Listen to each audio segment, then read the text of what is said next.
Nag-enjoy ng todo ang mga kapusong Grade 2 Section Guava students mula sa Preschool Department ng St. James College of Quezon City na pakitaan sila ni JB de la Cruz ng isang magic trick! Ang barya sa harap nila, bigla na lang mawawala.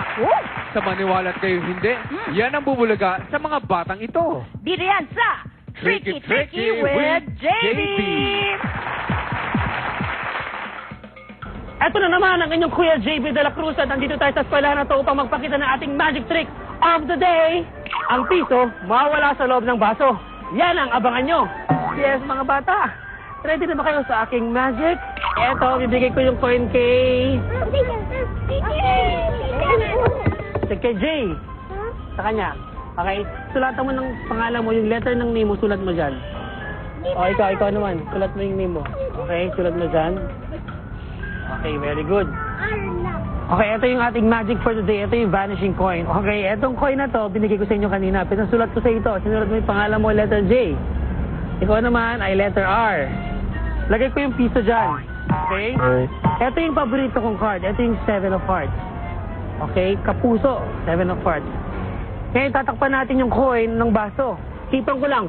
Pag hinipan ko, dahan-dahan umangat yung baraha. Pero pagdating sa ibabaw, yung coin, pag ganun ko,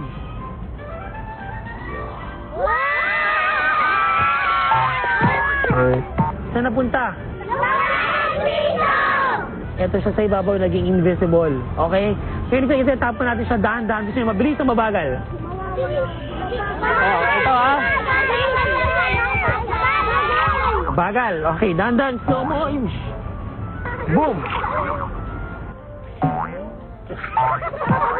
Pag snap ko ng kamay ko, dahan-dahan, yung piso na may pangalan mo ay bumalik.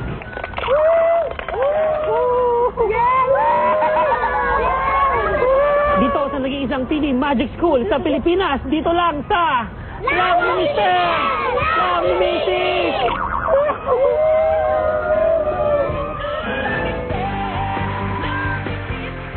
Kita mo naman reaction ng mga bata, honey. Oo, sobrang aliw na aliw yung mga bata. Saka amazed talaga yung mga chikiting. Pero pag bata ata talagang na-entertain sa magic. Diba?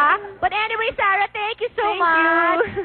At least hindi ka naman napikon or anything like that. It's just a joke. Pero doon ka muna kaming iiwan, diba?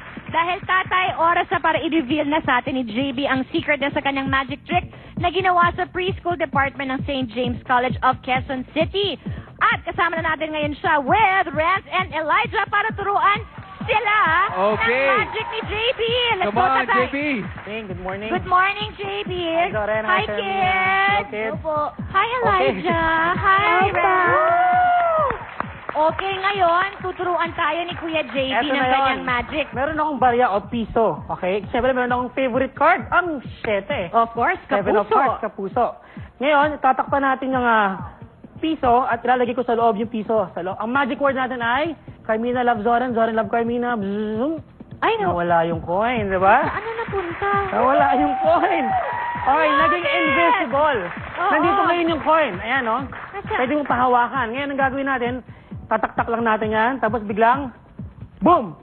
Zoren love Carmina, Carmina love Zoren. Pagbukas, naging, mabas yung coin. Ay, ang galing! Elijah, nakita mo ba yun? Na-amaze Magic? ako! Paano po yun? Ha? Apa. Gusto Alam mo bang ba- matuto kung paano ginagawa yan? Diba? Gusto mo matuto? Apa. Ikaw din? Gusto mo bang matutunan yan? Opo, kasi wala po ako masyadong alam ng magic. Ako wala din alam, natututo lang ako kay Kuya JB. Ngayon, oras na para alamin natin ano ba yung sikreto behind this magic. Ito yung pinaka-main secret natin, nasa baso. At meron na naman tayo natutunan kakaibang magic. Napakasimple pero talagang very amazing. Oo, dali lang siya. Sir, pasalamatan natin ating mga guests. Tatay, Sarah, please join us here. Thank you so much. At meron kaming souvenir para sa inyo. Go, tatay. Ayan. Sarah, this is for you. Thank you, thank you.